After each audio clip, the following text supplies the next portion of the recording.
Okay, go ahead. Introduce us. This is Papa Davey, and I'm Rat the Laughing. I thought your name was Benjamin. Oh no, that was a stage name, Dad. Oh, I didn't know I had a stage name. What do you think I refer us to all the time? I don't know. Okay, so what are we talking about? FlairBlitz. Oh, yeah. Okay, what I about? thought we could discuss some of the weapons.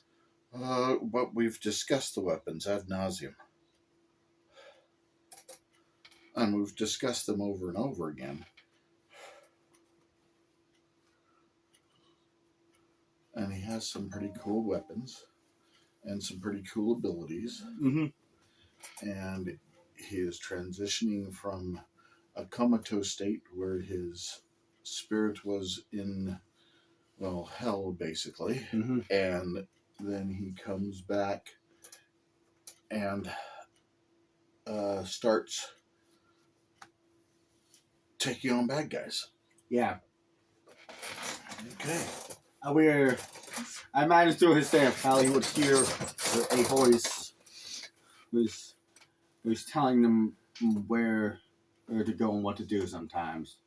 And, it's really just the King of Darkness helping them get out of hell.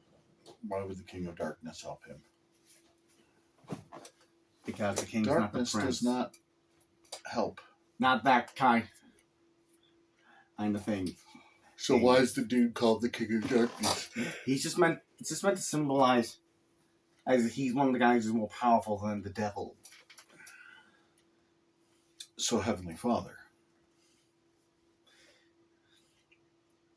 Keep in mind, he's not God's equal. Well, I imagine that Talos goes to Chaos. That's the father to God. Weird world you've created. Yeah, I know. Oh, Chaos is a giant chimera-like creature. Why? I thought it was cool. I don't understand why a chimera. Oh, no. Oh, that's just due to the description. Chimera-like, as in he's a mixture of several In different the creatures. Greek mythos, Chaos was a female. That's his younger twin sister, Order. No, in the Greek one, Order was a dude. Okay. Hey, It's because the Greeks had a very chauvinist attitude toward women. Yeah. And so You get that very easily with a lot of their stories. Yeah, And but Athena. that's just kind of ridiculous. And Hera. Well, Athena and Hera were interesting characters. Hera, subservient, but yet And then there's the younger rebellious. sister to Apollo. What was her name again? Oh, Artemis. She's like a second or two younger than him. I mean, they're twins. Still is important to note that Apollo's the older of the two. Why?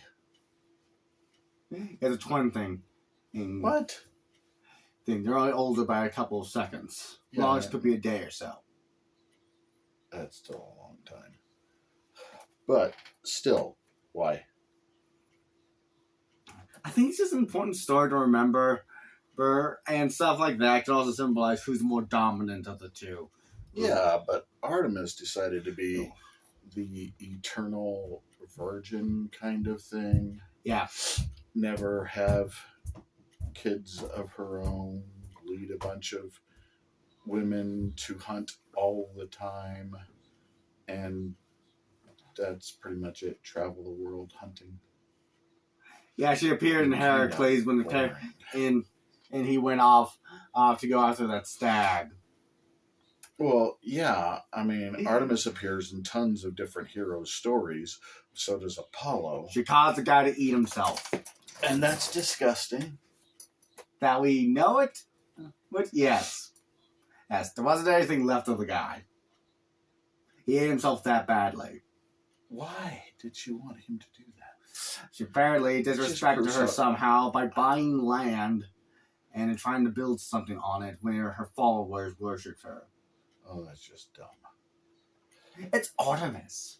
She has And no that's standards evil, for what she and- does. Yeah, none of the Greek gods do, which is why we don't worship them. Yeah. Because they're not actually true gods. Yeah. They weren't gods in the first place in the story. or he's like more. It's revealed that they're not really gods; they're guardians.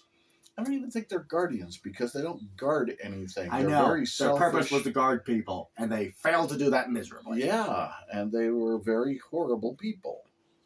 Yeah, and with all the problems they caused, Yeah, there are two options left: get out, or start or being useful. In other words, to get rid of the forms and basically have their powers taken away and molded onto mortal beings. Interesting. Yeah. I imagine at one point the mortal one would have all of the Hindu gods bonded to one man. Why? That one man is actually a quite impressive person. But you don't give people that kind of power. I know. Because unless you can prove that they are going to always do good and never choose to do something that would be against the standards that the Lord has set.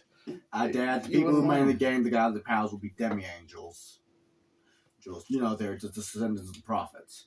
But that doesn't make any sense. And logically standing in the only people that can truly handle the power of a god. I don't like this world you've created. It's a work in progress. I know. Yeah, the demi-angels just are kind of like those half-elves in Lord of the Rings, remember? Where they live much longer. Like Aragon? Yeah. He was a cool character. Yeah. I think the movie did him really good justice, but I don't know. I feel Boromir wasn't done good justice in the books and movies in general. No, in the books, I think Boromir was treated much more fairly than in the movie. It does help he dies in like the first book or so. Yes.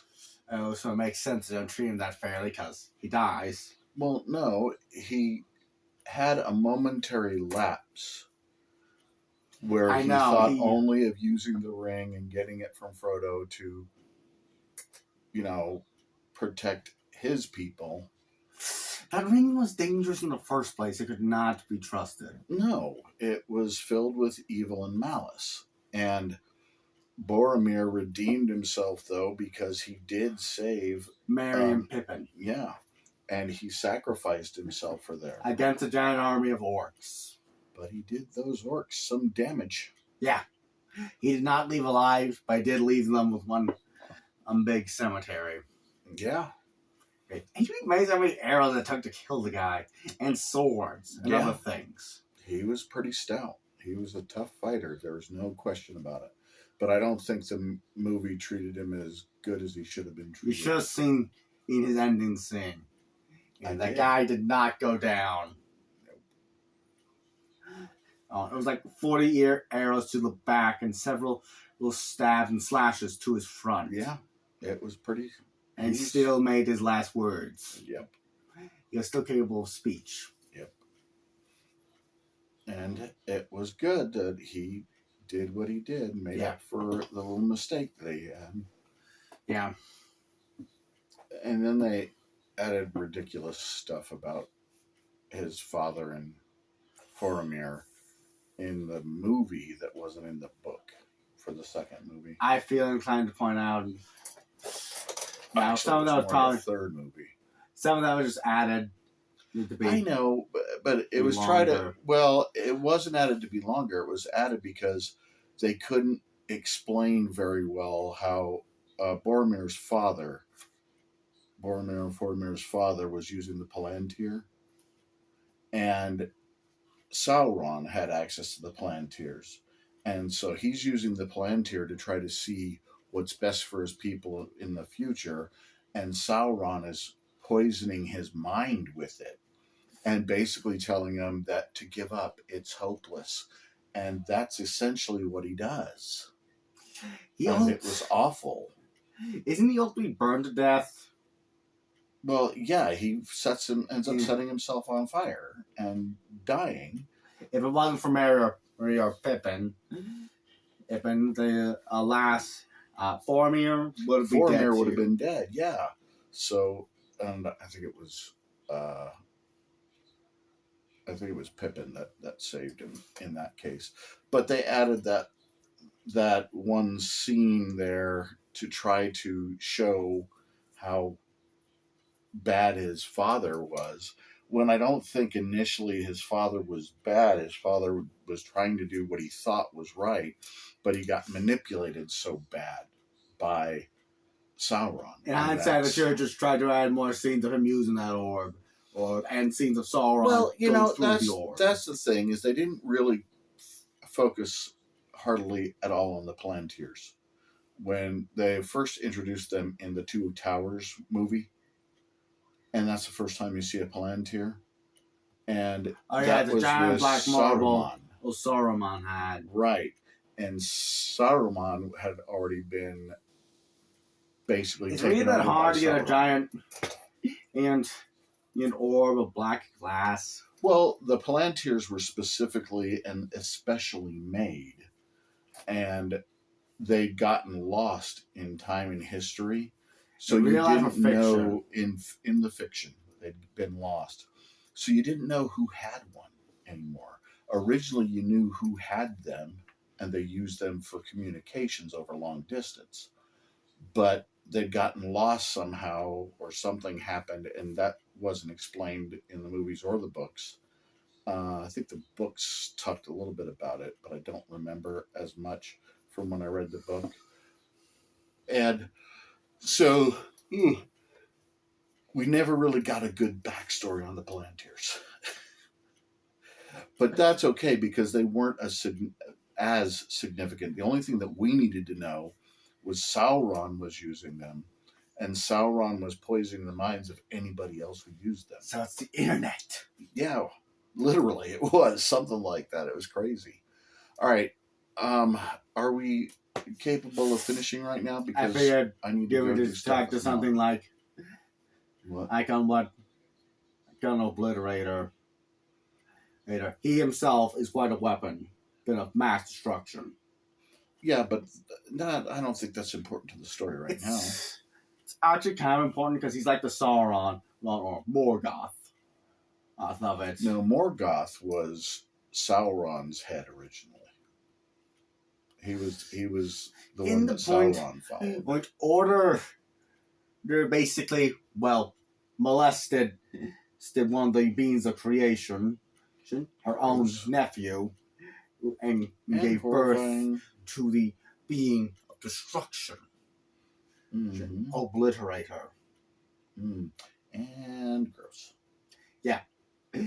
Is pointed out by Chaos. Yes, that Order has no morals. Order cares not for others. That doesn't make any sense. Order represents communism. Chaos. No, Chaos because that's an extreme side of Order. That's Dad, I'm not talking about the Order you're thinking about from Christianity. The Order is a physical living entity. Her own thoughts, her own mind, and such. She's just an evil witch who says, follow all these rules or die. Yeah, she doesn't really care about anyone. She just cares about the rules. She just cares about all the power she gets from the rules she makes. That's always bad. Yeah. And Chaos, he actually brought things like success, as saving people, and actual hope to the world. Chaos doesn't bring hope. It brings nightmares. Not back Chaos. Chaos, Dad. Well, you see, you're looking for a character that is somewhere in between, and I don't think the Chaos character or the Order character comes to that point. You need something Order else. is meant to basically be bad. I know. Chaos is good, which is another thing. That doesn't make sense. And later on, Chaos will be labeled good, and Order is labeled evil or bad. That's not correct. No, that's another name they have. That doesn't make sense. You're going to have to write this down so I can understand what the world you're doing. I doubt you even understand it.